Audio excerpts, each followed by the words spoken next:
শাসকরা মালিক হবেন না, সেবক হবেন, এমন বাংলাদেশ গড়তে চান বলে মন্তব্য করেছেন জামায়াতে ইসলামী বাংলাদেশের আমির ডাক্তার শফিকুর রহমান।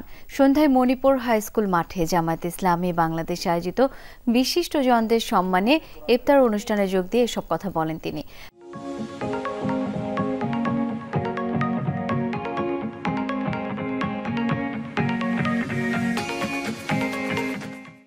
বলেন, সেই দেশে দুর্নীতি ও দুঃশাসন থাকবে না। দেশে এখন আল্লাহর আইন চায়, অন্য সব ভাইদের আইন দেখা হয়ে গেছে। যে দল ইমানদারির সবচেয়ে কাছাকাছি নির্বাচনে সেই দলকে বাছাই করতে আহ্বান। যার মুখের কথার সাথে কাজের বেশি মিল থাকবে, জাতি তাদেরকেই বেছে নেবে।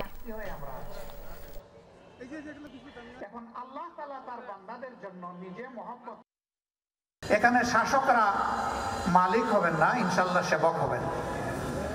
আমরা সেই মানবিক বাংলাদেশ গড়তে চাই যেখানে দুটি জিনিস থাকবে না। এই দুইটা জিনিসের দাফন করা হবে, একটা দুর্নীতি আর একটা দুঃশাসন। আপনাদের বিবেচনায় যে দল ইমানদারির সবচেয়ে বেশি কাছাকাছি সেই দলটাকে আল্লাহর উপর ভরসা করে বাছাই করে নেবেন।